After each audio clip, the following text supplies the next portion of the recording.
everybody, Dom Nicastro, CMSWire managing editor. This is becoming a common occurrence now. Whenever Myles Suer writes a column, there's always three faces in a video interview about that, because Myles has been reading like crazy. He's like reading everything out there, everything he can get his hands on about digital transformation, data best practices, and the focus is a lot of that today: data, digital transformation.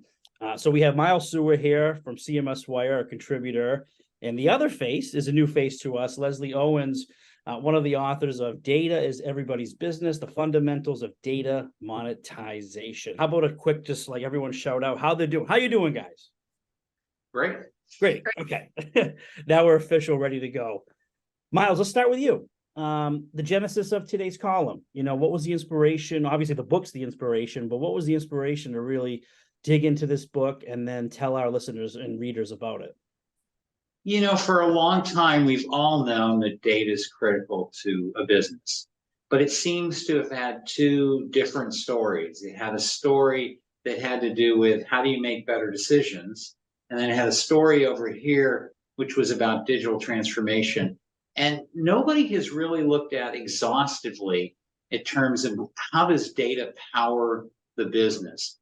What are the things that you should do in order to make sure that if you're doing a data initiative, it's actually going to have value out the other side. And so that was what was really exciting to me about this book. Yeah, and Leslie, just a little like overview of yourself. First of all, what are you doing when you're not writing books? And you maybe can give your fellow authors a plug as well. Oh, sure. Thank you. So I'm Leslie Owens. I met my fellow authors because we worked together at the MIT Center for Information Systems Research, which is a research center founded in 1974. It's part of the Sloan School of Management. And Dr. Barb Wixom and Dr. Cynthia Beath were my colleagues who invited me to join them in this project. It reflects years and years, decades of research, in particular, the research that Barb Wixom has led since her dissertation. And it's informed by practice. So there's a great deal of the voice of people who are working at large global companies, as well as nonprofits and government entities who are engaged in this kind of data monetization work. Awesome. And speaking of data, I'll kick this one back to Myles, because I know, Myles, lately you're doubling down on writing content to the CMO, the Chief Marketing Officer, and what they need to be worried about. We know you got your hands firmly grasped on the CIO, and now you're doing a little CMO research and content with us. So with that said, factoring in the theme of the book, there's a significance of CMOs in data-driven transformation. Could you kind of elaborate on the unique challenges and opportunities faced by marketing departments in this journey, to become data savvy? We know it's not their bread and butter, but it kind of has to be now, traditionally, especially in contrast to other departments. Yeah, marketing has probably been one of the most savvy organizations in terms of data, either digitally or in terms of data itself. But I don't think CMOs are thinking holistically about what can they do with data. I think they know it's important. I think one of the big things that's really driving them is the fact that we have to personalize experiences. And how do you do that if you don't use data to personalize the experience? So, I like to shop occasionally at Amazon and other places. And the really good stores actually remember that I'm a slim fit and exactly the size I am. And then present things that are similar to what I want. I remember Jeannie Ross several years ago talking about how Nordstrom was actually helping her shop because it could find in the computer what things were best for you. And so I think marketing people get that, but I think this is an opportunity for a marketing person to think about, well, what is the CIO doing? What's relevant to me, and holistically, how do I make sure that there's value out the other end for the business? So I think it's an opportunity for CIMOs to get closer to digitally savvy CIOs and help them drive the agenda. Yeah. And Leslie, data monetization is in the title of the book, right? So very important to you in terms of the theme of the book. So is there like three approaches to data monetization in the book, like improving wrapping, and selling. Right now, Myles mentions that in the column. So do you believe one is more impactful or promising to specific industries or business models? If so, which one and why? Okay. So there's three approaches to making money with data, and that's improving work. That's improving. Wrapping your products with data fueled experiences and features, or actually selling information solutions. And I think something new that our book offers is that we capture all three of those approaches under this umbrella of data monetization. And I think a lot of people come into the book, or I'm assuming some readers might come into the book thinking data monetization, selling data. But what we're offering is a framework that's helping them say, oh, we're doing a little bit of this or a little bit of that. So to answer your question, if you're in an industry that's being commodified, maybe you're having a lot of trouble breaking through with your products, you might focus on wrapping, and say, everything's connected these days, all these smart devices. How can we do something that will delight the customers? And then we can raise the prices of our products, thereby creating and realizing value with data. Or maybe you have some kind of data set that partners would pay good money for, that it's very special and rare. So then you might want to jump to selling. So it's not linear. It's not that you start with improving, then you go to wrapping, then you go to selling. You might have all three, you might have just one. It's variable. Different industries choose different strategies. Yeah, and Myles, does anything resonate in those three sort of data monetization approaches? Like when you're thinking of your tweet jams or whatever you call them with your CIOs, what are some of the things that are on their mind when it comes to like the ballpark of these three strategies? Well, I think, coming back to the CMO, I think the thing that they're going to be most excited about is the concept of wrapping. Obviously they care about measuring, and that's probably where most started their data journeys. They needed to say, okay, how many leads actually came through and how many actually turned into sales. So I think wrapping and the breadth of approaches that people can take for it will be excited. It's interesting. As Leslie was talking, I was thinking about another book Paul Linwan wrote a few years ago. And he talked about a wrap. He didn't call it that, but he talked about a wrap that was shocking, because who would think that a cement company would care about, their customers experience their product?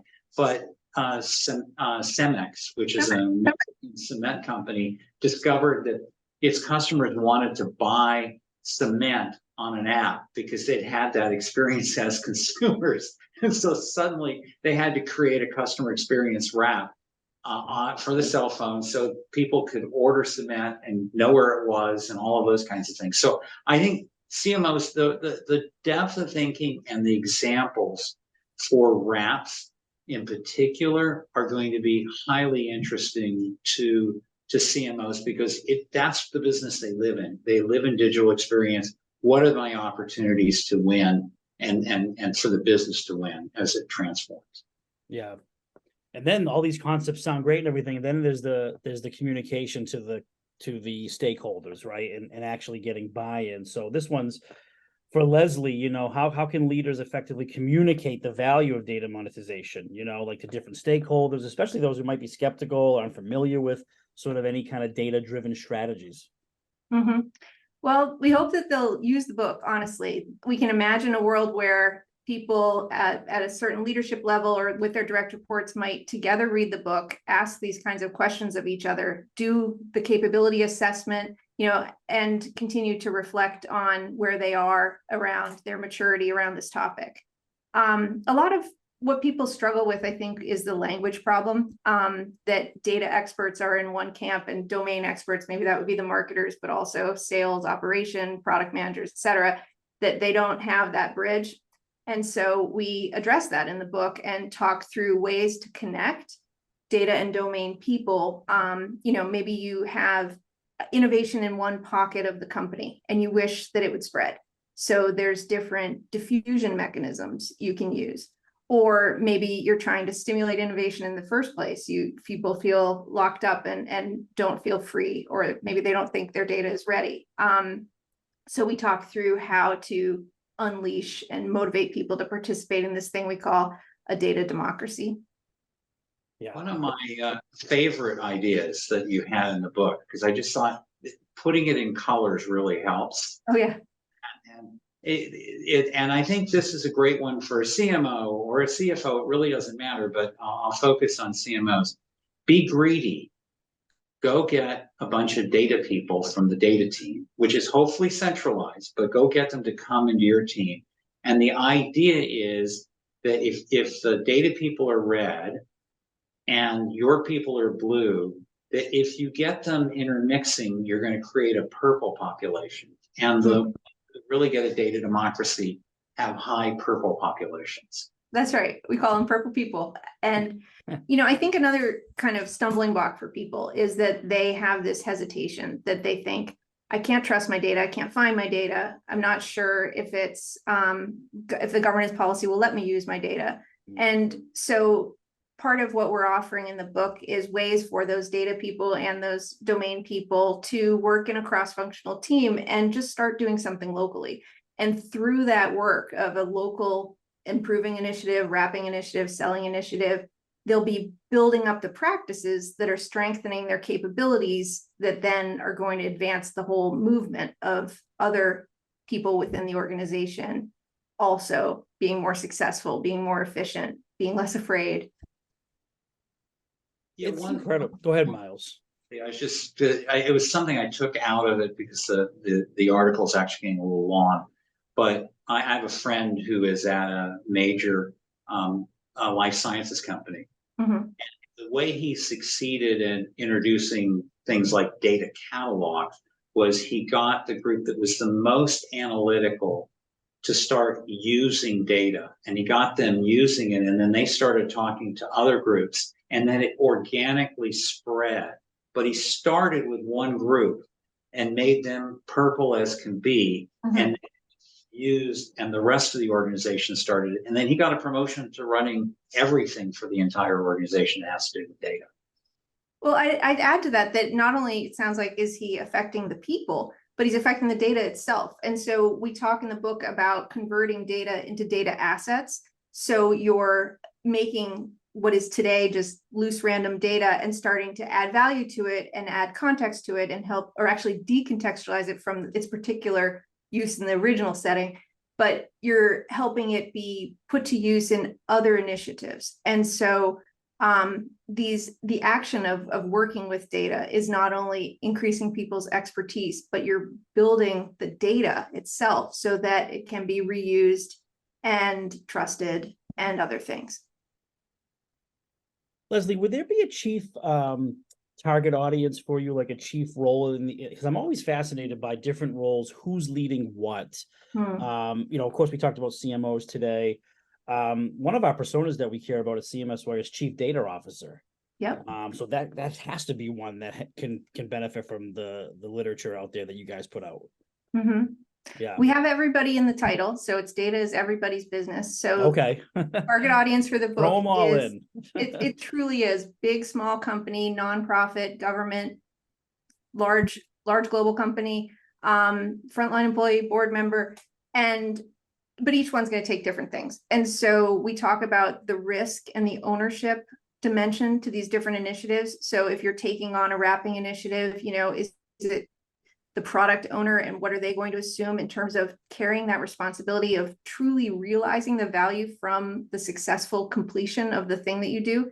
So that's something that we found in our research is that people might be really good at making things better or making a product better, but do they take that last step of putting the money back into the company, raising the prices, cutting the costs, even removing headcount, and so that requires ownership, and that is different roles for different kinds of initiatives.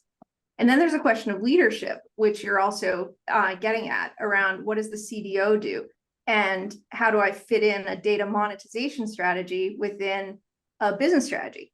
And we address that in the book too, with different archetypes of maybe your company is really focused on innovation right now, or it's really focused on customer satisfaction, customer understanding. And so you can align the different work you're doing around data with these high level priorities that maybe even at the C-suite keeps bringing down and saying, this is what we're about right now, guys. We are marching in this direction. Well, you want your thing to match what the direction is from the CEO. We tell a story about Microsoft in the book, a case study around how effective it was to have the CEO describe a services-oriented transformation. And then people knew that what they needed to do was their data monetization initiatives need to add value to that outcome that Satya Nadella was seeking. The book is Data is Everybody's Business, The Fundamentals of Data Monetization. Leslie Owens, one of the authors, thank you for being here with CMSWire. Appreciate it. Thank you. Myles Suer, thank you. Of course, I feel like you're basically a staff member now at CMSWire with all the content you give us. Thank you. No more excuses. Everyone should know about data monetization now. They have this article, the video, and they have the book. Give the book a plug, Leslie, where they can find it most easily. Any bookseller, Amazon, etc. You can find Yeah. it through the MIT Press website. Google it up and it'll get you Google it there. up. All right. Thank you. Thank you so much for joining us on CMSWire.com. Appreciate it. Thank you. Thanks.